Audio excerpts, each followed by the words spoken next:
Financial freedom is considered a pipe dream for so many, but what steps can you take right now to try and make this dream a reality? I'm Aaron Young. Investment Insights starts now.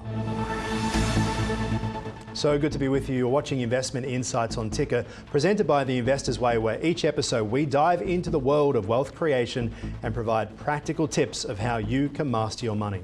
Today, we're exploring how to get started on your journey to financial freedom, and we welcome back to the studio Andrew Woodward from The Investors Way. Great to see you. Great to be back. All right, this sounds like a really simple idea. Master your money, have some practical tips, but where do we start? Look, where we start is really important because financial freedom can mean so many things to different people, obviously. Yes. And so I always say that we want to understand what the destination is. Why are we actually starting this journey of creating financial freedom? And the two key things that come up the most when I'm talking to people about their financial freedom is time and choice, or choices. And so the idea of financial freedom is having the time to do what you want with the people you want to do it with, where you want to do it. You see, it's interesting you say that. I think about the word time in that context and how much time left do I have to be able to set my goals. If I'm thinking about retiring at 45, which is my current plan, and luckily I've got a good 15 years before I have to think about that, we think about time as something that's running out. Finite. And not necessarily as something that we should be starting now.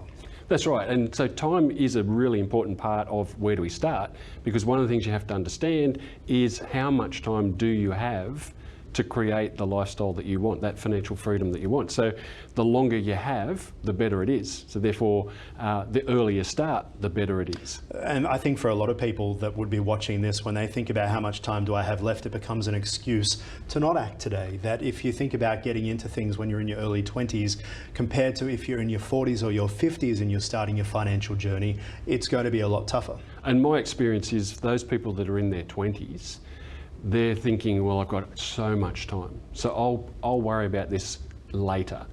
Then you get the people that are in their 50s and think, well, I've left it too late. There's nothing that I can really do now that's going to change my retirement, so I won't do anything at all.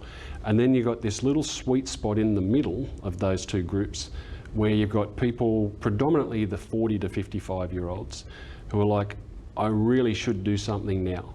I'm in my window of opportunity and I really should do something now. And I try to encourage people that are younger than 40 to think like that, but the ones that are being most proactive are 40 to 55-year-olds. I feel like another thing that can get in the way for people is now isn't the right time, right? It's like people who want to get a puppy, but they say, but I live in a one-bedroom apartment, now isn't the right time. And I'm imagining that it's one of those things that you change your circumstances once you make the decision to do something. Absolutely, and there's never a perfect time to invest. There's no perfect investments, there's no perfect time. And so one of the foundations that I teach is it's like building a house.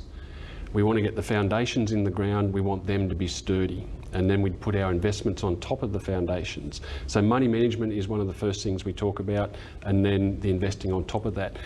And like I said, there's no perfect time to start this stuff other than today. And I always come back to a Warren Buffett quote, here I am doing it again, but perfect time to plant a tree was 50 years ago, the next best time is today. And it's the same with your investing. Yes, every day is a new day. And if you are watching this right now, head to the website on Ticker, tickernews.co, and head to Investment Insights, the program, because on this actual episode we do have a link which takes us to a course that you've put together, because what we're talking about here is really the bread and butter of what you do. Yeah, and that course is a practical 5-step program of where people can get started. And to give some people some insights, I want to go through those 5 steps. And I'm sure as we go through these 5 steps... And I promise I won't interrupt this time. I'm sure you will give me some prompts to take up. But the first one is what I describe as pay yourself first. And most people have heard this terminology but don't necessarily understand what it means. It means putting some money aside from what you're earning today for your future, when you're not going to be earning an income by choice or not. So that's the first step. Get that money set aside and get it working for you. Second step is to live within your means. So again, everyone's heard this. And the great news that I want people to understand is I don't believe in budgets. I think they're like diets. They're great on paper, but useless when you need them the most.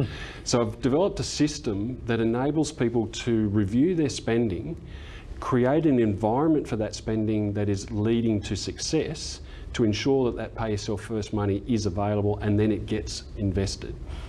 The third step is to protect yourself, a step that a lot of people overlook, and that's about having mechanisms in place so that if something goes wrong, an injury, an illness, whatever it might, loss of a job, there's money set aside to cover for those scenarios, or there's insurances in place to ensure that those things are protected. The fourth one is the hardest one for most people, and that is to get your money working for you. So you've got to do some investing.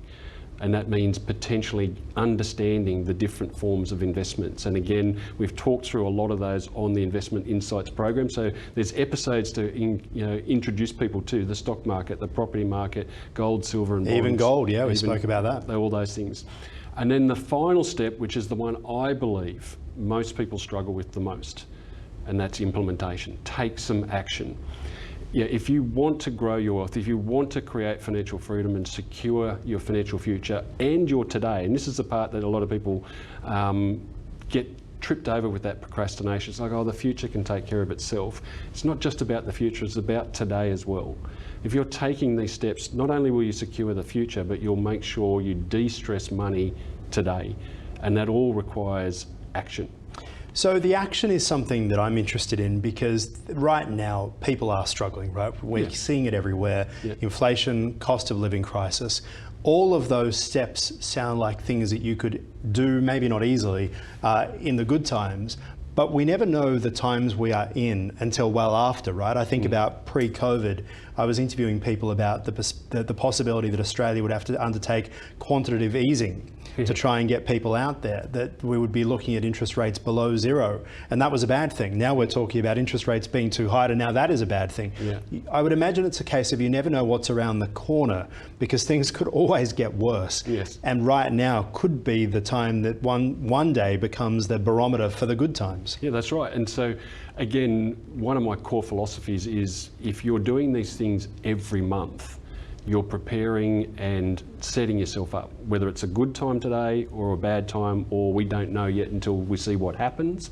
If you're proactively looking at your money on a monthly basis, you're more likely to be in a position to cope with whatever's happening today. And it's all about, but the reasons why I don't like budgets is because most people see a budget as restrictive. And if you say the word budget or even diet to somebody, the first thing they think is deprivation. That never works. So a system where you can identify the lifestyle you want to have today within your means, and that doesn't necessarily mean you have to have lots of money, or if you've got no money, you can't live within your means. You have to just design your lifestyle around what means you have today. And obviously with a diet, people often talk about replace this with that so that you don't go without completely. Is that the same when it comes to managing your money? Absolutely the same. Like you want to create an environment where if you want to go and have that coffee today, every financial advisor talks about coffees, so I'm going to do it. It used to be avocado, but thankfully avocado's dropped in prices. Right. I can afford the smashed avocado, I just can't afford the eggs. Yeah, and coffee's now double the price. So if you want to have that coffee, you can, because you've created this environment where it says, if there's money in this particular location, I can use it for lifestyle type expenses. It feels like there's been a shift, doesn't there, in mindset pre-COVID to where we are at now. The idea of just going out and spending money on alcohol, on breakfasts with your friends and things has really changed because money is harder to get at the moment. So when we then look towards investments, how do people prevent themselves from thinking now isn't the time to have surplus money to invest on the whim for the future, just as it's not a great time to go out for a coffee? Well, I think the main thing here is, again, coming back to that point about there's never a perfect time. And so if you're consistently putting money into investments, and particularly liquid investments, if you're worried that you're going to need this money in the future, look at more liquid investments. Like what? So like the stock market, you can get your money within 3 days, or term deposits, you can get it pretty much in a time frame of your choice. Create an environment that doesn't feel like you're locked in. So property investing, obviously it's a lot harder to get your money out. If you've got capacity to do it, you should do it. But if you're worried you're going to need this money in a period of time, then maybe you need to put it into some more liquid stuff. Okay, what are some key questions that we should be asking ourselves at the beginning of this journey? So the first key really is, what lifestyle do I want to have today, and then which lifestyle do I want to have in retirement? And normally they're aligned. It's like, I want to be able to do these things now, but I also want to be able to do them in retirement. And then start to look at what you're earning and then how you're spending that money, and does the two align? You know, with the lifestyle I want today and the one you want in the future. If you're not putting your money aside now for the future, you won't have that lifestyle. That's super, you know, government support, all those types of things are not going to provide the lifestyle you want. They're going to be very restricted. So you've got to take care of those. So looking at where you're spending your money and making choices between things that are and wants versus things that are needs. I feel like for you, you're someone who is very motivated. You love your bike, so your dieting doesn't have to be as strong as for some others. Where did the investing side begin for you? What stage, what age were you when you started to take this seriously? When I took it seriously, I had that aha moment where I came home from work one day and I opened up a whole bunch of bills. I thought I was really popular this day because I got lots of letters, but they were all bills. And I did the mental math that said, I'm not going to be able to afford to pay all of these bills on time. So that was my turning point in terms of, I've got to do something different. But the seeds are actually planted when I was 14 and I played squash with a bunch of financial market makers and managers, and they planted a seed about get your money 14? Working. They were like, get your money working for you. No wonder you were relying on letters to be popular. I don't know what you mean by that, Aaron. No, but I think for you it obviously came very naturally, and it was something that you were focused on. And was that also the point that you realised this isn't as hard as perhaps what is in my mind? Yeah, so when I had that aha moment and realised I had to change how I was spending my money, I recalled all those previous conversations that were planted, and then I went about educating myself. And through that process, realised that it's all a numbers game, and I love numbers. Yes, and you're very good at it. We'll leave it there for now, Andrew Woodward. Thank you so much. Thanks for having me. And a quick reminder that the program you've been watching is for informative purposes only. Always do your own research before making any financial decisions. To learn more about how you can master your money, do visit theinvestorsway.com.au. You are watching Ticker. We'll be right back after this. You're watching Ticker. We'll have more in just a few minutes.